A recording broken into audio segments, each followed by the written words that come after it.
This is Jessie Tuggle, former Atlanta Falcon, and you're watching Class Act Sports.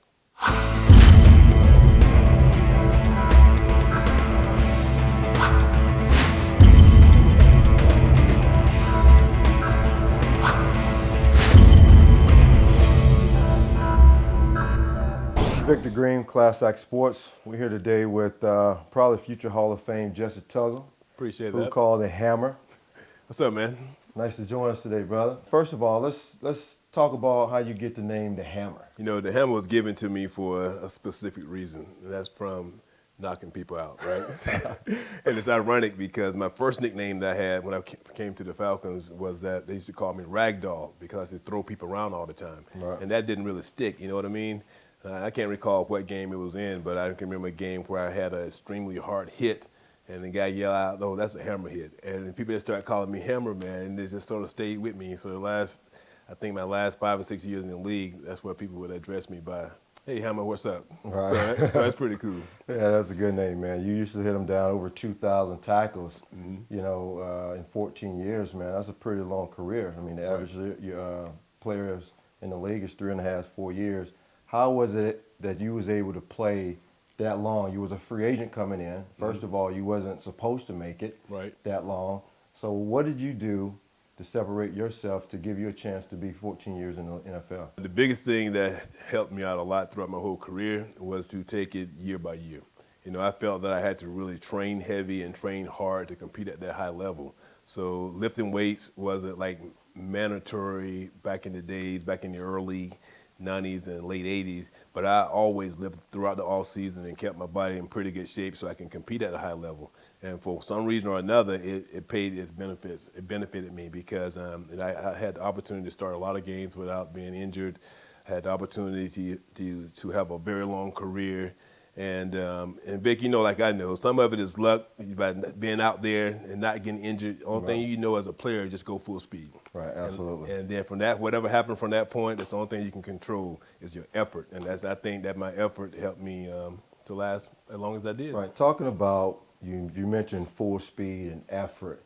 Let's talk a little bit about, how the league is coming about now with all the fines, with the hits and things of that nature. Well, as we know, being a defensive player, it's almost impossible to slow yourself down to a point where, you hurt yourself. So talk about that and how is that you think is going to impact the league? You're right. You know, you have to go full speed like we talked about, and you have to give a lot of effort. And I know football just is a very physical football game.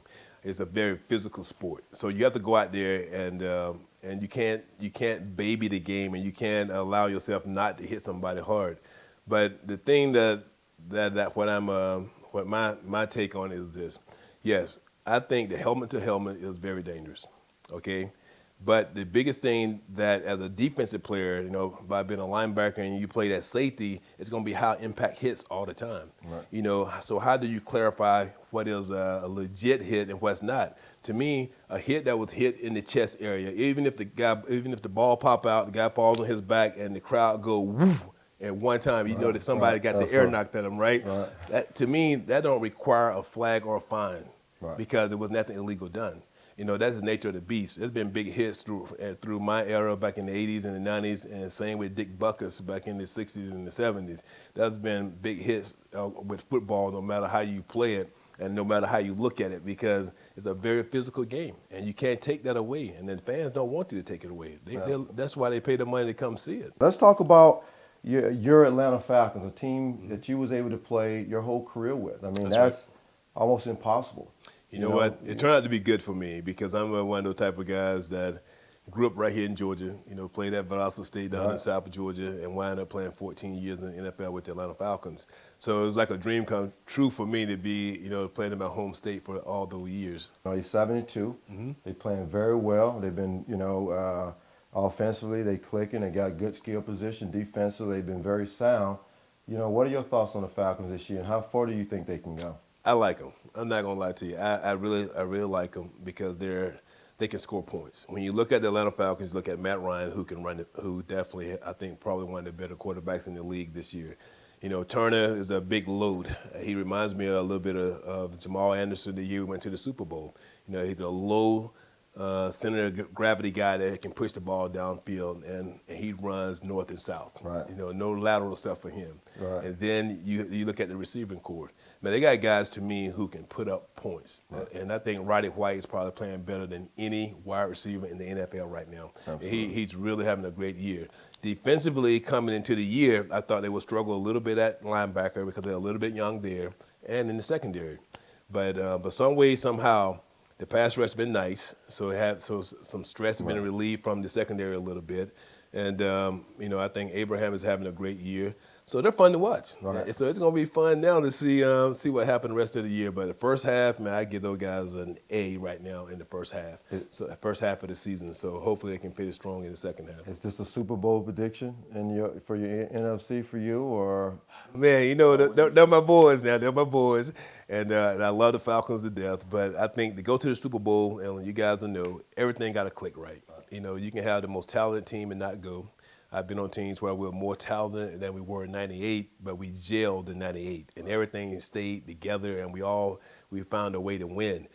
So I think they're going to have some magic happen for them like that. They're going to have to win some close games. They're going to have to gel together toward the end. They're going to have to beat some good football teams. Right. So if that happens, who knows, man? That's why you love the NFL, because you never know. On any given Sunday, something crazy can happen. You got first-round draft pick getting $50 million guaranteed. Do you think that's fair, or do you think that's something that needs to be changed in the NFL? I think it needs to be changed. I mean, it's definitely not fair, because the way we came into the league, you're right, we had to go out there and earn it. And like I know, I was more motivated and wanted to play, not just for the money, but I wanted to play for recognition and be known as one of the better players. And I think the players now are given so much money in advance. So why is it to be a special player? What is it? What makes it special for them to be all pro? Nothing. Right. Really, so I think now I'm not saying that, okay, let's change all of a sudden and know the first rounder does not need to make the 70, 40, 50 million or whatever it is. But I think there need to be some type of scale, though, where, yes, if you picked high in your lottery pick, you deserve so much money because of the way and how you was picked. But also, it gives guys who will pick lower an opportunity to increase their salary even faster. So now they're motivated to go out there and show that, hey, man, I'm a great player. Let me do it, and so I can earn the big bucks like everybody else. Do you see anybody that resemble when you played the game? There's some good linebackers out there, no doubt. And look at Patrick Willis, man. I love the way he plays. He's very aggressive. Ray Lewis, obviously, a 10-time Pro Bowl. He can still go out there and knock people around. But when I look back at my highlight tapes, and sometimes they're a little biased because it's all the good plays, but man, those guys don't hit the way I used to hit, and it's so funny because when I tell that story to a lot of young players, they'll say, "Man, you were nowhere near as good as Ray Lewis." And I'm like, I could tell you a story when Ray first came in the league, was in the Pro Bowl together. He walks up to me and say, "Jess, I hope one day I'd be just as good as you." And he was a rookie that year. You know what I mean? And obviously, this guy he's a Hall of Famer all day and night. And for him to make that comment at his rookie year, that's I took that as a big compliment. You know what I mean? Absolutely. Because younger guys look up to a guy who gives 100%. And I felt like I was one of the type of guys that gave 100% when I was on the field. Talk about your personal.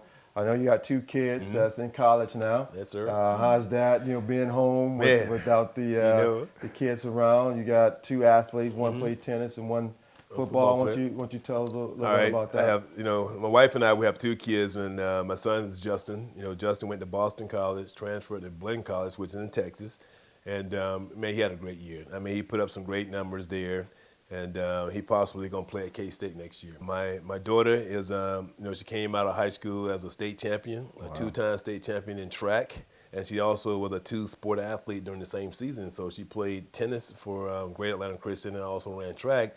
And she wound up going to my alma mater, which is Boston State, and she's on full scholarship there. And she's a heck of an athlete. Every time I go home, I see so many things around the house that brings back so many memories for me when my kids were younger.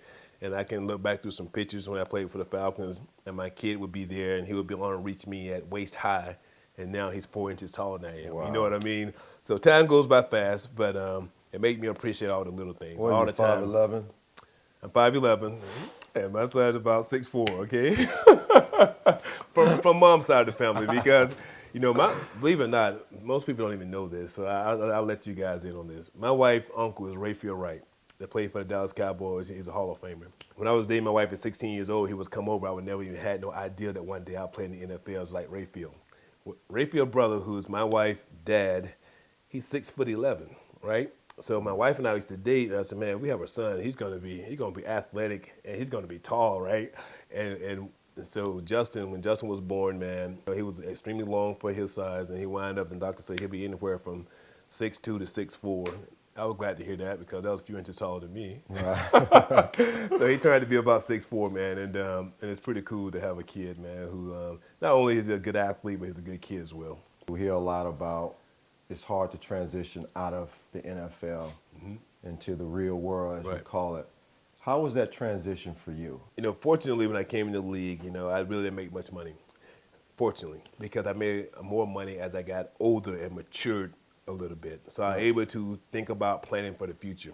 So that gave me an opportunity to say, hey, you know what, one day this job is going to end, and life goes on. Even if you lucky enough to play 14, 15 years, you're still a young man when you leave the league. Absolutely. And there's a lot of life to be lived after that. So adapting from that point of view, it gave me a chance to see what I really wanted to do after I retired. What I learned through that, Vic, was that, you know, I think my time at home and my time with my family was worth more than money to me. You know what I mean? You have been retired for a while. Your kids are out of the house. Do you have any admirations of going back and coach or personnel in the NFL to do something other than play golf? Right now, I really haven't made up my mind exactly what I want to do.